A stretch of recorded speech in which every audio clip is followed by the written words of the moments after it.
Selamat datang di iPod, YAI Muda Podcast. Semoga semua perbincangan kita dapat menginspirasi teman-teman semua. Let's enjoy our talking about. Hai guys, balik lagi di Impot, YAI Muda Podcast. Sharing kuy. Oke, jadi di video-video sebelumnya kita udah bahas seputaran mengenai beasiswa BI dan juga beasiswa Jarum bersama dengan Mbak El dan juga Mbak Zara. Oke, di part kali ini kita bakalan membahas sedikit kegiatan mereka selama menjadi keluarga di bagian dari penerima beasiswa tersebut. Setelah itu kita bakalan ada games. Oke, langsung aja untuk ke pertanyaan yang pertama tentang seputaran kegiatan ya. Jadi, dari Mbak El dulu, apa aja sih Mbak kegiatan dari beasiswa di Jarum itu setelah kita dinyatakan lolos? Kegiatan paling awal yang di awal yang harus diikutin tuh ada apa aja? Oke, setelah kita dinyatakan lolos untuk menjadi beasiswa Jarum, yang pertama ada welcome party. Welcome party itu nanti isinya biasanya ada per daerah gitu. Yang pertama ya. Kalau aku Surabaya, jadi itu welcome party-nya isinya anak-anak beasiswa Jarum dari Surabaya. Karena kita waktu itu pandemi, jadi untuk welcome party-nya juga online lewat Zoom. Kebetulan yang batch ini juga lewat Zoom juga. Terus setelah itu baru ada aktivitas-aktivitas lain yang tadi aku udah jelasin di podcast sebelumnya ya. Kayak ada national building, kayak gitu-gitu. Tapi yang waktu itu karena kita kendala pandemi, harusnya kan kalau terkait nation building, karakter building, terus juga international exposure dan sebagainya itu diadakan benar-benar langsung. Biasanya kayak setiap tahun itu beda daerah, bisa di Jogja, tahun ini di Jogja, bisa juga tahun selanjutnya di Surabaya kayak gitu. Nah karena online jadi keterbatasan, kita nggak bisa kemana-mana nih, jadi acaranya itu online. Tapi walaupun kayak gitu, contohnya kemarin ya aku itu ada leadership development, itu kita lewat Zoom gitu, cuman emang bener-bener maksimal banget karena itu bener-bener dari expertnya. Kayak misal nih, kita bahas masalah jadi seorang pemimpin itu kayak mana sih gitu. Apa motivasi untuk jadi seorang pemimpin kayak gitu-gitu kan. Nah itu motivatornya juga didatengin dari motivator yang bener-bener dia udah expert gitu. Kayak gitu. Keren sih, banyak juga ya berarti kegiatannya selama ngikutin beasiswa itu. Oke, kalau dari Mbak Zara sendiri, kegiatan paling awal diikutin setelah dinyatakan lolos ada apa aja? Mungkin kurang lebih sama kayak El sih. Yang pertama tuh setelah dinyatakan lolos itu kita per komisariat itu ngadain welcome party. Terus setelah welcome party per komisariat akan ada welcome party sekorkom. Jadi sekorkom itu kita bisa ketemu, tapi secara online, ketemu sama komisariat lain, maksudnya komisariat di kampus-kampus lain. Nah, setelah ada welcome party komisariat itu akan ada pengukuhan langsung yang diadakan oleh BI. Nah, kebetulan juga karena kan tahun lalu dan tahun ini kan Indonesia kan kena pandemi, jadinya semuanya dilakukan secara online seperti itu. Lalu untuk kegiatan-kegiatannya mungkin hampir sama kayak El. Di awal setelah pengukuhan itu ada FESYAR, itu Festival Ekonomi Syariah, itu gunanya untuk mengembangkan UMKM syariah. Jadi waktu itu dilaksanakan secara hybrid sih. Kalau yang tahun ini itu 50-50 di hybrid online sama offline. Kalau yang online itu lebih mengarah ke seminar, membahas ke perekonomian syariah. Lalu kalau yang ke offline tuh kemarin FESYAR itu diadakan di TP1. Itu kita gunanya membantu UMKM syariah untuk memasarkan produknya. Jadi supaya tiap orang tuh tahu kalau UMKM syariah itu ada di festival syariah itu gitu. Terus setelah ada FESYAR kemarin juga ada seperti leadership practice. Nah, itu juga dilaksanakan secara hybrid. Jadi setiap komisariat itu ada perwakilan 2 orang sama BPH itu mengikuti kegiatan tersebut secara offline. Kegiatan yang offline itu diadakan di hotel, cuman aku agak lupa hotelnya nama hotel apa. Lalu yang lainnya itu mengikutinya secara online. Nah, di setiap acara-acara gitu juga itu ada souvenir juga sih. Jadi setiap ada pengukuhan kita dikasih souvenir. Setiap ada acara BI gitu kita selalu dikasih souvenir. Biasanya kayak berupa e-money atau souvenir wallet seperti itu. Menarik sekali ya. Oke, kalau misalnya kalian kan tadi udah cerita-cerita sedikit nih, berarti itu di beasiswa ya kalian tuh ada komunitasnya nggak sih? Komunitas penerimanya? Ada. Itu apa namanya? Komunitas? Kalau aku beasiswa Jarum sih namanya. Kalau misalnya di BI ada nama lainnya? Iya, komunitasnya GENBI namanya, Generasi Baru Indonesia. Itu biasanya kalian pernah nggak kayak ngapain aja sih komunitas penerima beasiswa itu udah ngelakuin kegiatan apa gitu? Atau menyelenggarain apa gitu? Ada sesuatu yang dikerjain atau gimana? Atau cuman sebagai penerima terus kalian kayak mengikutin serangkaian acara dari perusahaan terkait pemberi beasiswa atau gimana? Siapa dulu nih? Dari Mbak L dulu. Kalau Beasiswa Jarum sendiri sih untuk sementara ini karena keterbatasan pandemi, jadi belum ada kegiatan lain. Jadi masih sebatas Kayak mengikuti mengikuti gitu. ngikutin setiap serangkaian acara yang Bener. ada. Paling juga mungkin untuk internal ya sementara ini, acara-acara internal untuk mungkin kayak bukan sounding, apa sih kayak mempererat antar Beasiswa Jarum se-Surabaya. Terus juga biasanya dari nasional juga ada kayak Zoom bareng-bareng gitu-gitu. Masih sebatas itu sih karena pandemi ini. Kalau dari Genbi sendiri? Kalau dari Genbi sendiri acaranya tuh juga ada yang dari komisariat sama ada Korkom ya, koordinator komisariat. Kalau dari komisariat sendiri itu kayak ya biasa sama kayak ada kepengurusan BPH sama divisi-divisinya. Nah itu divisi-divisinya udah mulai menjalankan proker. Iya, benar. Jadi prokernya tuh bisa kalau di tahun ini udah ada yang bisa dijaga secara offline. Ya. Terus kalau eventnya Korkom, koordinator komisariat itu rencananya masih akan dilaksanakan di bulan November ini, tapi di minggu depan, kalau nggak minggu ketiga, itu BI Smart Challenge. Jadi BI Smart Challenge ini kayak lomba cerdas cermat yang diperuntukkan untuk siswa-siswi SMA se-Jawa Timur. Itu yang nyelenggarain dari komunitas itu? Iya. Itu berarti termasuk kontribusinya kalian nggak sih? Iya, itu dihitung sebagai kontribusi. Oke. Next next pertanyaannya. Nah, beasiswa Jarum ini sendiri tuh diperuntukkan untuk D3 bisa nggak sih, Kak? Oh, nggak bisa. Jadi persyaratan yang udah tertera sama dari Jarumnya itu, yang pertama adalah mahasiswa S1 atau D4 yang berada di semester 4. Jadi D3 belum bisa daftar, minimal D4 atau enggak S1. Ya, teman-teman yang D3, mohon maaf sekali kalian tidak bisa mendaftar. Ada pasti ada cara lain kok. Iya, pasti ada beasiswa yang lain ya, nggak harus Jarum. Kalau untuk BI sendiri nih, Kak? Kalau untuk BI sendiri itu tergantung universitasnya sih. Jadi universitas yang bisa mendaftar beasiswa Bank Indonesia yang ada di Jawa Timur itu setahu ada 8 universitas, yaitu ya Korkom Suramadu itu tadi. Yang pertama itu ada UNER, terus ITS, terus UPN Veteran Jawa Timur, UIN Sunan Ampel, Universitas Negeri Surabaya, terus PENS Politeknik Elektronika Ini negeri-negeri semua ya? Iya. Terus kalau yang di Madura itu ada 2, itu ada Universitas Trunojoyo Madura sama IAIN Madura. Nah untuk yang D3 itu kita bisanya cuma kalau sepengetahuanku ada yang di UNER sama yang di PENS itu bisa di Berarti masih bisa ya? Iya. Dan itu harus dilihat dulu univnya nih? Iya, di Jawa Timur hanya 8 itu aja yang bisa daftar. Oh gitu. Iya, setahuku.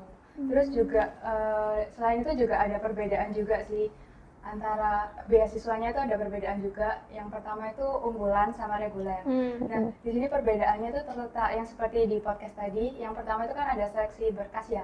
Nah, kalau yang di beasiswa unggulan itu kita harus menampilkan sertifikat TOEFL dengan minimal skor yang ditentukan oleh BI. Berapa tuh skornya kalau boleh tahu? Sepengetahuanku itu sekitar 550. Lumayan sih. Nah, itu perbedaannya pertama. Terus perbedaan yang kedua itu juga ada di nominalnya. Kalau nominal apa nih? Nominal beasiswanya. Oh, yang kita dapetin fresh money ya. Kalau misal beasiswa unggulan itu dapatnya sekitar 1,5 per bulan. Tapi kalau beasiswa yang reguler itu dapatnya 1 juta per bulan. Oke. Perbedaannya di situ ya? Iya, perbedaannya di situ. Untuk tesnya aku kurang tahu sih. Kalau yang pakai yang unggulan itu seperti apa, aku kurang tahu. Soalnya aku kan di kampus aku cuma adanya di reguler. Untuk yang unggulan itu hanya bisa diikuti oleh UNER sama ITS saja kalau di Jawa Timur. Oke, siap. Oke, kalau kita udah ngomongin beasiswa ini, kira-kira nih kakak ini dapat info beasiswanya tuh dari mana sih kalau boleh tahu nih? Coba dulu. Iya, dari KL. Oke. Aku dapat infonya yang pertama sih pasti dari kakak tingkat yang udah dapet ya. Biasanya ada sharing-sharing gitu, apalagi kayak satu organisasi terus dia dapat gitu, dapat infonya dari situ. Nah, kalau informasi yang lebih detail biasanya waktu aku mulai tertarik untuk daftar Jarum ini, aku buka Instagram akunnya Jarum karena dia benar-benar aktif gitu ngasih informasi kita gimana cara daftarnya, terus syaratnya apa aja, terus habis itu juga ada semacam tips and trick mulai dari administrasi, terus juga ada tes tulis dan interview, itu dijelasin semua di situ kayak Di gitu. IG-nya, di akun Instagramnya. Oh berarti info pertama itu dapatnya dari teman-teman terdekat ya. Iya. Terus kemudian kakak mulai nge-stalk IG-nya. Iya benar. Kalau dari Kak Zara sendiri? Ya kurang lebih sama sih. Aku dulu nggak seberapa tahu kan informasi beasiswa itu. Aku tahu dari temen aku yang juga apply beasiswa Bank Indonesia itu. Nah, tapi kalau misal mau ingin info-info lebih lanjut itu bisa dicek di Instagramnya. Mungkin @genbsb atau @genbofficial, itu sama juga banyak informasi-informasi, misalnya ketentuan, terus administrasi, itu banyak Q&A di sana. Jadi tinggal dibuka aja. Jangan lupa guys, dicek IG-nya, oke? Benar. Oke, terakhir nih Kak. Boleh dong bagi-bagiin motivasinya buat teman-teman di sana kalau mereka lagi putus asa gitu kan untuk mencari beasiswa gitu. Boleh dong dibagiin motivasinya. Mulai dari KL. Oke, mulai dari aku. Terkait motivasi ya. Kalau motivasi itu sebenarnya kalau aku pribadi itu seperti yang di podcast sebelumnya. Kayak aku benar-benar punya big plan waktu aku pertama masuk kuliah. Jadi pada saat kita jadi maba, waktu aku jadi maba, aku ini kayak menentukan aku ini mau jadi mahasiswa yang biasa aja atau mahasiswa yang outstanding. Nah, karena aku menentukan untuk menjadi mahasiswa yang outstanding, otomatis aku harus punya achievement dong. Nah, achievement ini bisa akademik dan non-akademik, itu terserah kalian. Mungkin kalian yang lebih tahu diri kalian sendiri ya kan. Benar. Nah, karena aku ini merasa aku lebihnya di akademik, jadi aku coba untuk menggali potensiku ini di bagian akademik. Terus aku juga berprinsip kalau misalnya aku ini ingin jadi orang yang outstanding dan juga aku ingin menyeimbangkan antara akademik, organisasi dan juga kompetisi. Nah, untuk mencapai big plan aku, terus juga untuk strategi-strateginya untuk menjadi mahasiswa yang outstanding, salah satunya ini dengan mendaftar sebagai penerima beasiswa. Nah, beasiswa yang aku dapat alhamdulillah ini beasiswa Jarum, yang mana selain kita bisa dapat kayak CV kita bisa lebih bagus dong ya. Iya, Ini juga bisa nge-branding diri kita kalau misal kita pengen dapat pekerjaan yang lebih baik atau enggak sesuai sama tujuan kita. Jadi kalau aku pribadi juga, aku berprinsip aku ini menganggap diriku ini sebagai diamond. Diamond ini enggak dilihat dari fisiknya yang indah, yang cantik, bukan. Tapi diamond ini dimanapun tempatnya, dia akan bersinar dengan sendirinya. Dengan cara dia sendiri juga, gitu. Oh my god. Keren banget sih, sumpah keren banget. Keren banget, serius. Kalau untuk Kak Zara? Kalau aku sendiri, untuk motivasi aku sendiri, aku mungkin beda kayak El ya. Kalau motivasi aku sendiri, aku kalau mengejar sesuatu, aku harus bekerja keras. Dan selain bekerja keras, aku harus berdoa. Selain itu juga, aku harus tekankan diri aku kalau jangan takut untuk mencoba karena hasil tidak ada yang tahu. Selagi kita berjalan ke arah yang benar, kenapa kita tidak coba? Seperti itu. Betul. Intinya guys, harus terus mencoba. Oke, kali ini kita bakalan ada challenge nih Kak. Oke, Aduh, mana apa ya ya? ini gamesnya ya? Oke, thank you. Oke, jadi di sini ada beberapa pertanyaan yang harus kalian jawab. Kalian bisa ngambil 4 sih. Satu-satu dulu aja kali ya. Oke. Silakan dipilih. Aduh, ini bukan soal KL. Soal pajak sih. Kayak gimana kita ya? Oke, dari KL boleh dibacain nih. Pertanyaan pertama. Apa tuh? Aduh, pernah pacaran sama kating atau adik tingkat? Selama kuliah berarti ya ini? Iya, sama kuliah. Nggak pernah. Sumpah nggak Iya, pernah. nggak pernah. Sumpah. Nggak pernah. Selama aku sampai semester 7 ini nggak pernah. Nggak Pacaran pernah. sama kating atau adik tingkat. Oh, seangkatan pernah dong berarti? Atau emang nggak pernah pacaran? Ini satu univ atau beda? Beda, nggak apa-apa. Pokoknya beda. selama kuliah ini. Sama kuliah. Seangkatan sih, seangkatan. Seangkatan Iya. ya. Kirain nggak pernah pacaran dong Enggak. sama Aku kuliah. pikir kayak satu kampus atau satu jurusan gitu. Oke, sampai sekarang. Enggak, iya enggak. Tapi pernah ya? Iya pernah. Tapi Oke. satu angkatan tapi beda kampus ya. Oke. Next Kak Zara gimana? Matkul dengan nilai terendah Apa pajak. tuh? Pajak. Kenapa tuh? Dosennya atau karena emang gimana? Kalau dulu itu dosennya tuh kayak sibuk banget gitu. Terus kalau ke kelas tuh jarang ada kelas. Jadinya sering jam kos. Oh jadinya kurang paham materinya juga berarti ya Dosennya jarang masuk ke kelas, ngasih nilai mahasiswa ya segitu. apalagi pajak itu benar-benar mikir Iya. Kayak Aturannya harus- banyak kan tuh. bener. Oke, next ya. Ini taruh mana? Taruh sini aja nggak apa-apa. Ini deh. Oke, Mbak Zara. Oke, dari Mbak Zara. Tempat favorit di kampus. Ini maksudnya sekitar kampus gitu ya? Yang sering dikunjungi gitu. Mungkin tempat favorit di kampus ya di itu apa? Di ruang kelas aku sendiri sih. Iya, karena tempatnya adem. Biasanya kan tempatnya panas gitu. kalau Ruang di kelas luar. sendiri tuh kan Oh, bukan biasanya ruang kita kelas sih, apa namanya tuh? Pokoknya ruang kelas, tapi itu. pokoknya setiap kali kita kelas di kelas gitu ya. Oke, karena Soalnya tempatnya adem. adem. Perpus nggak? Perpus kan adem juga. Adem, cuman kadang itu ya, menurut aku ya, perpusnya itu kayak gelap gitu. Jadi aku kurang remang-remang suka. gitu ya. Oke, Kak El gimana? Aku makanan kantin yang paling ngangenin. Apa Kalau tuh? anak FEB bener pasti tahu Almaun. Aku suka banget sih makanan-makanan Almaun, terutama geprek. Almaun. Iya. Itu nama kantin ya? Iya, nama kantinnya sebelah masjid, ya nempel masjid. Kenapa bisa FEB. favorit tuh?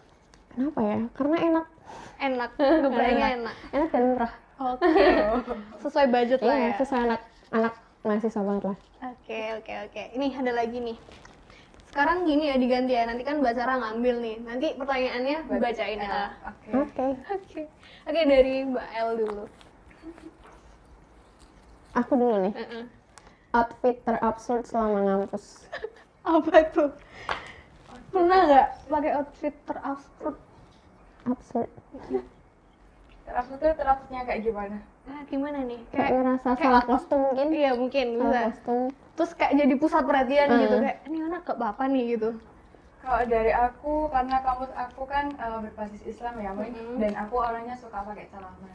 Itu mungkin waktu aku pakai celana jeans atau kayak celana yang sedikit gitu, jadi pusat perhatian gitu. Pernah juga ditegur dosen gara-gara itu. Oke, berarti harusnya pakai rok ya. Nggak harus sih, kalau di fakultas aku nggak harus pakai rok, cuman nggak ketat gitu.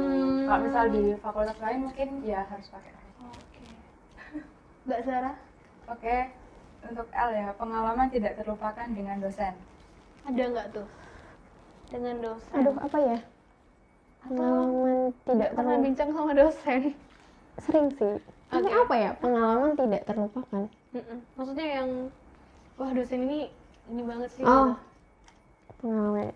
Aku tuh juga kurang, aku nggak ngerti ya. Aku tuh sebenarnya kurang suka sama pajak. Tapi kenapa mata pilihan aku tuh semuanya pajak? Aku juga bingung. Dan dosen-dosen pajak itu benar-benar tidak terlupakan karena kebetulan karena aku tuh setiap nggak suka matkul pasti aku mendaftarkan diri jadi komting kelas. Karena dengan cara itu biar aku bisa ngerti pelajaran kan. Nah jadi itu Boleh dicontoh, guys. benar-benar nggak bisa terlupain karena apa? Karena setiap kali misalnya kebanyakan nih rata-rata dosen pajak di fakultasku terutama beliau tuh suka nanyain random gitu ke teman-teman. Jadi harus benar-benar memperhatikan. Nah kalau teman-teman nggak pada memperhatikan pasti yang jadi korbannya itu komtingnya. Ya Jadi udah. kayak ya Allah Semuanya. Terus ya udah kayak ya udahlah pasrah aja, aku pasti harus kayak bisa ditinggalkan jadi dosen pajak ini yang paling berkesan gitu. Iya. Oke, ini terakhir ya. Telas. Wih, tetap sama Mbak Zara buat Mbak El. Dari Mbak El dulu. Aduh, panjang banget. Aku ya, biasanya tempat makan atau warung favorit yang sering dikunjungi. Apa di daerah kampus? Di atau- luar kampus bisa sih ini kayaknya. Di luar kampus ya. Kalau aku mungkin kan suka ayam ya, mungkin aku lebih sering ke MCD sih. Oke. Saya MCD juga ada yang deket rumah, jadi lebih sering ke situ. MCD, oke. Iya sih lebih enak sih. Iya. MCD, ayam MCD. Terus nggak Ini seberapa boleh mahal nyebutin juga. merek ya kita ya? Itu Oh, oke iya. ya? Loh, ya Oh, Allah. Oke. Itu kan namanya Pertanyaan ganti. Oke. Pertanyaan selanjutnya. Oke, untuk L, pernah cinlok sama teman kelas nggak? Enggak. Anti. Karena Kenapa? takutnya kalau misal kita punya, oke, kalau misal kita lagi kasmaran gitu asik ya. Iya, kita kan? belajar Bersemangat kan Iya, gitu, bersemangat. jadi. Gimana kalau kita punya problem? Pasti nggak enak banget tuh. Jadi Kayak aku- diem-dieman. oke, iya sih. Kita juga kayak canggung Canggung. gitu. Jadi enggak deh, menghindari itu. Kayak menghindari. Tapi ada kan kayak teman sekelas tuh Iya, kayak yang bikin gitu. Ini sih kebetulan ya kalau FEB UNER itu jarang banget kita bakal sekelas bareng terus. Jadi kayak ada ngambil matkul kan, jadi pasti pisah, nggak semuanya itu kita Tapi kan sekelas kalau di bareng. awal-awal enggak Cuman 1 semester doang, habis Oh. itu langsung milih sendiri, jadi kayak jarang sih. jarang sekelas ya berarti ya. Seangkatan itu tadi ya, tapi beda kampus sih. Iya. Udah lah ya. Oke guys. Oke, sekian sih. Kayaknya udah itu aja sih terakhir tadi kan udah. Oke guys, gak kerasa kita udah di akhir pertemuan kita di podcast kali ini. Dan tentunya teman-teman jangan lupa untuk tetap stay tune di Impot atau YouTube Anggota Muda IAI Muda Wilayah Jawa Timur. Tentunya nanti kita akan memberikan info dan pengetahuan tentang seputar akuntansi juga buat teman-teman. Terima kasih untuk Mbak El dan juga Mbak Zara yang sudah membagi dan men-sharingkan pengalaman kalian sebagai penerima anggota beasiswa dari Jarum maupun dari BI. Oke guys, jangan lupa untuk subscribe, like, and comment di YouTube kita. Bye-bye, see you. Bye. Anggota Muda IAI Wilayah Jawa Timur. Muda berani berintegritas.